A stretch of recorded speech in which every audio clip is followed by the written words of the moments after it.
Hamas को मरना पड़ेगा, इजराइल को जीतना होगा।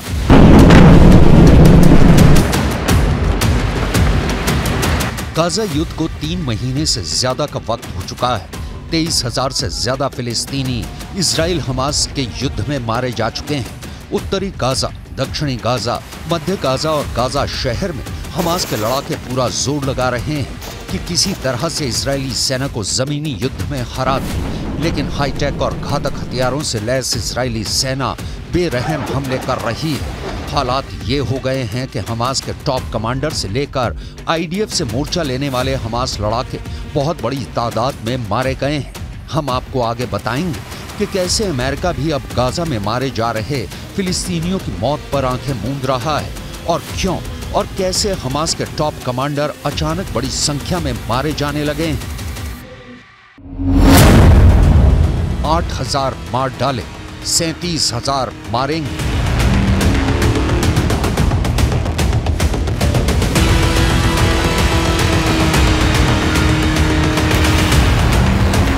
मिडिल ईस्ट मीडिया में इस वक्त गाजा युद्ध पर 2 तरह के दावे चल रहे हैं।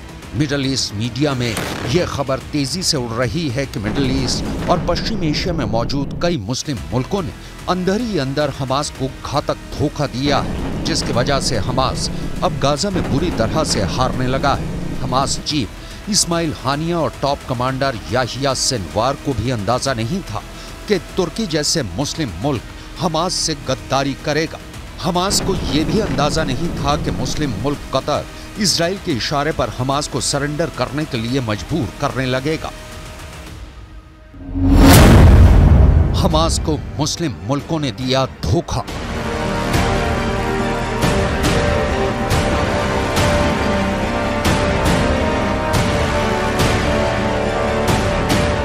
हमास के कमांडर अबू उबैदा का दावा है कि कतर ने एक समझौता हमास के सामने रखा था, जिसमें कतर कह रहा था कि अगर हमास हथियार डाल दे और इजरायली सेना के सामने सरेंडर कर दे तो इजरायली सेना हमास के लड़ाकों और कमांडरों की जान बख्श देगा।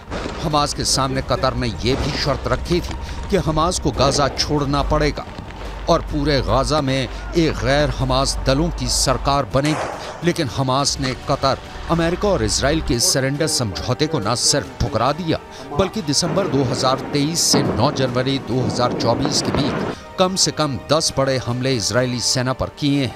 जरा देखिए हमास की मिलिट्री विंग की ये वीडियो, जिसमें हमास के लड़ाके इजरायली सैनिकों पर रॉकेट से सीधा हमला कर रहे हैं।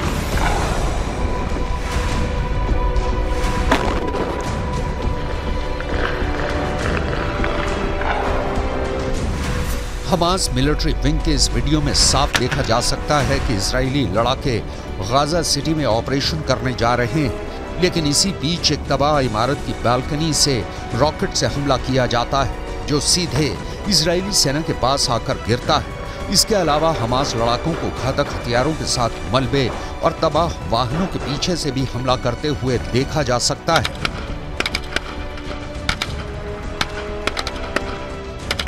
हमास इस वीडियो से यह साबित करने पर तुला है कि हमास अभी पूरी तरह से जिंदा है और इजरायली सेना को भारी नुकसान पहुंचाने में सक्षम है।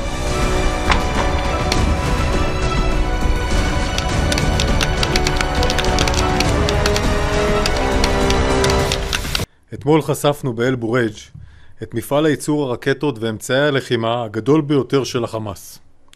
במהלך הפעילות המבצעית להשמדת התשתית התת-קרקעית של המפעל, נגרם פיצוץ כתוצאה מירי טנק שזיהה מטרת אויב בשטח.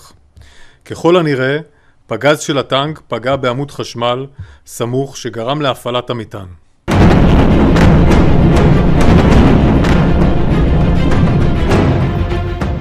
इजराइल ने भी पिछले 24 घंटे में हमास के अड्डों पर भयानक हमले किए हैं। इधर इजराइल ने मध्य और दक्षिणी गाजा में बमबारी और जमीनी घुसपैठ तेज कर दी है। रात भर हुए हमलों में दर्जनों लोग मारे गए हैं, जिनमें राफा शहर में एक ही परिवार के 15 लोग मारे गए हैं। फिलिस्तीनी प्रशासन के मुताबिक 23,000 से ज्यादा फिलिस्तीनी 3 महीने से ज्यादा की जंग में मारे जा चुके हैं। हैरानी की बात तो ये है कि अब अमेरिका भी कहने लगा है कि जब तक हमास सरेंडर नहीं कर देता या फिर हमास का सफाया नहीं हो जाता है, तब तक इजराइल युद्ध नहीं रोकेगा। यानी अमेरिका कहना चाहता है कि चाहे भले ही इजरायली हमले में और ज्यादा फिलिस्तीनी मारे जाएं, लेकिन अब इजराइल पर युद्ध रोकने के लिए दबाव नहीं डाला जाएगा।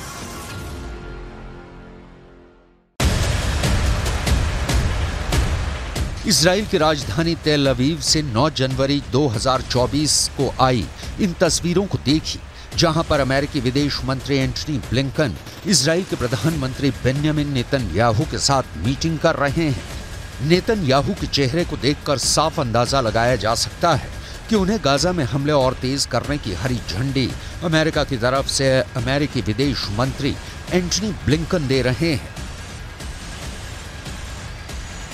अब अमेरिकी विदेश मंत्री एंटनी ब्लिंकन और इजरायली रक्षा मंत्री योव गैलेंट की ये तस्वीर भी देखिए, जिसमें दोनों न सिर्फ मीटिंग कर रहे हैं बल्कि दोनों देशों के रक्षा और खुफिया विभाग से जुड़े अधिकारियों के साथ गाजा युद्ध के हर पहलू की जानकारी एक दूसरे को दे रहे हैं। एंटनी ब्लिंकन के साथ चलते इजरायली रक्षा मंत्री योव गैलेंट के हाव भाव को देखिए, जिससे साफ पता चलता है कि इजराइल आने वाले 2 से 3 हफ्तों में हमास पर भयानक हमले और करने जा रहा है। एंटनी ब्लिंकन के तेवर और इरादे हमास और फिलिस्तीनियों को लेकर बदलने लगे हैं। We believe the submission against Israel to the International Court of Justice distracts the world from all of these important efforts. And moreover, the charge of genocide is meritless. It's particularly galling given that those who are attacking Israel, Hamas, Hezbollah, the Houthis, as well as their supporter Iran, continue to openly call for the annihilation of Israel and the mass murder of Jews.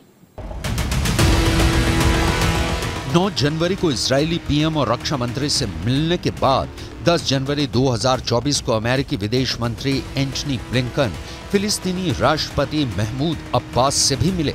Blinken ने Hamas लड़ाकों को लेकर राष्ट्रपति महमूद अब्बास को क्या समझाया, इसकी खबर अभी बाहर नहीं आई है, लेकिन रामल्ला शहर में राष्ट्रपति महमूद अब्बास और ब्लिंकन की मुलाकात होते ही जोरदार प्रदर्शन शुरू हो चुके हैं। हारते हमास और मरते फिलिस्तीनियों के बीच फूटा गुस्सा साबित कर रहा है कि इजराइल के बाद अब फिलिस्तीनी अमेरिका को भी अपना कट्टर दुश्मन मानने लगे हैं।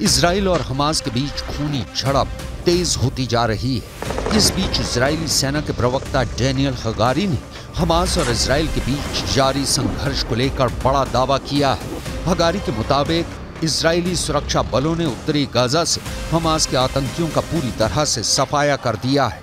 इजरायली सेना प्रवक्ता के मुताबिक अब तक 8000 से ज्यादा हमास के आतंकी मारे जा चुके हैं। इजरायली सेना के दावों के मुताबिक इजरायली सेना अब तक हमास के सबसे टॉप 11 से ज्यादा कमांडरों को मार चुकी है। जबालिया इलाके में बटालियन कमांडर, डिप्टी ब्रिगेड कमांडरों और फील्ड में मौजूद लड़ाकों का नेतृत्व करने वाले 11 कमांडर मारे गए हैं, जिसमें सबसे टॉप कमांडर वरिष्ठ अहमद रेंडर भी शामिल हैं। इस बीच आईडीएफ और शिन बेट ने मध्य गाजा में हमास की नुसीरत बटालियन के कमांडर इस्माइल सिराज और उनके डिप्टी अहमद वहाबा को हवाई हमले में मार दिया है। नुसीरत बटालियन ने कथित तौर पर 7 अक्टूबर को किबुत्ज बेरी पर हुए हमलों की जिम्मेदारी ली थी। इजरायली सेना के मुताबिक मध्य गाजा के शरणार्थी शिविर हमास लड़ाकों से भरे हुए हैं, जबकि खान यूनिस इलाके में हमास का भूमिगत सुरंग नेटवर्क इजरायली सेना की जीत में सबसे बड़ी रुकावट बना हुआ है। इजरायली सेना ने ऐलान किया है कि गाजा जंग 2024 में पूरे साल तक जारी रहेगी। לא עוצרים עד שמנצחים. אסור לעצור את המלחמה עד שנשלים את כל יעדיה. חיסול החמאס, החזרת כל חטופינו, והבטחה שעזה לא תהווה עוד איום על ישראל. אני אומר זאת הן לאויבינו והן לידידינו.